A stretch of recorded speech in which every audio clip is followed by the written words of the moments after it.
Friends, welcome to V P English classes. और आज के वीडियो में हम बात करेंगे पास्ट कंटिन्यूअस टेंस की। तो पास्ट कंटिन्यूअस टेंस के अंतर्गत आज हम बात करेंगे अफर्मेटिव सेंटेंसेज की, यानी कि सकारात्मक वाक्यों की।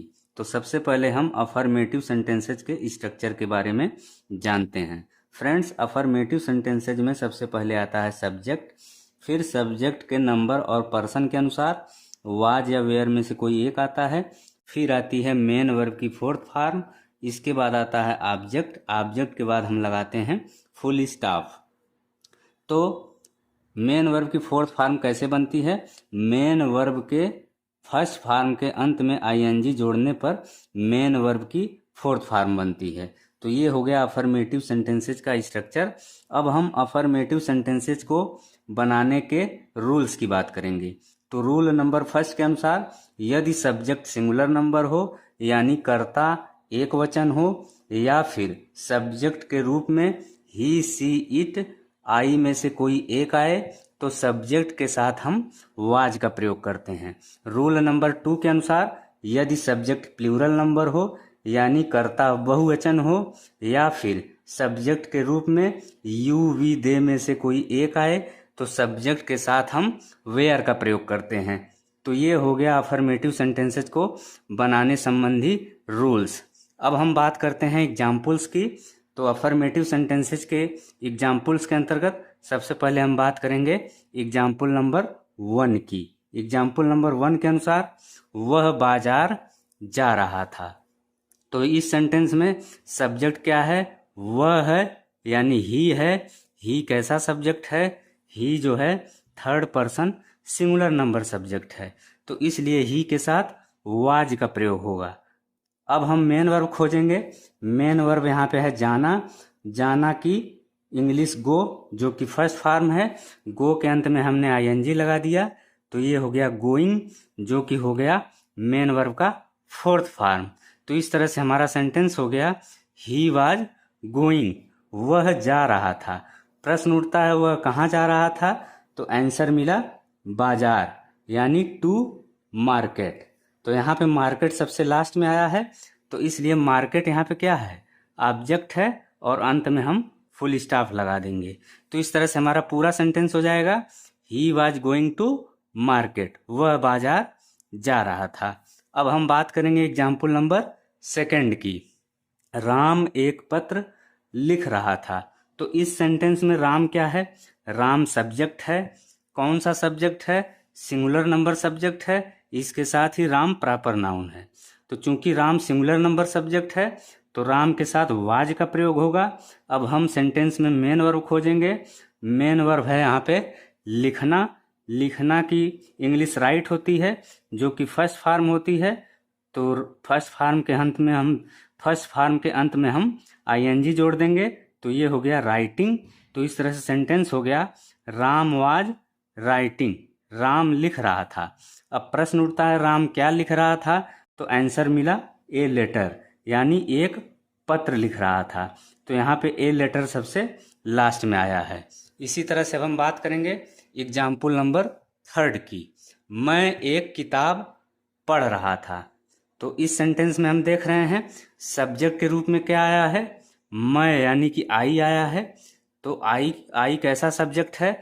आई जो है first person singular number subject है, तो आई के साथ वाज का प्रयोग होगा। फिर इसके बाद मेन वर्ब खोजेंगे। मेन वर्ब यहाँ पे है पढ़ना। पढ़ना की फर्स्ट फॉर्म रीड। रीड के अंत में हमने आईएनजी जोड़ दिया, तो ये हो गया रीडिंग। तो इस तरह से सेंटेंस हमारा हो गया आई वाज रीडिंग, मैं पढ़ रहा था। अब प्रश्न उठता है मैं क्या पढ़ रहा था? तो आंसर मिला ए बुक, यानी एक किताब पढ़ रहा था। तो ए बुक यहाँ पे सबसे लास्ट में आया है। अब हम बात करेंगे किसकी? नेक्स्ट एग्जाम्पल की। तो नेक्स्ट एग्जाम्पल हमारा क्या है? Example number 4। तो आइए अब हम बात करते हैं एग्जाम्पल नंबर 4 की। तुम कपड़े धो रहे थे।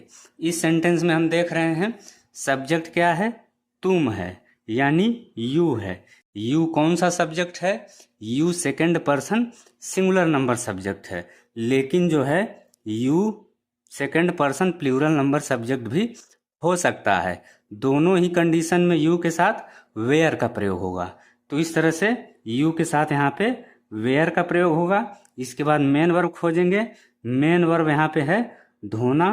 धोना की इंग्लिश वॉश, जो कि फर्स्ट फॉर्म है, तो वॉश के अंत में हमने आईएनजी लगा दिया, तो ये हो गया वॉशिंग।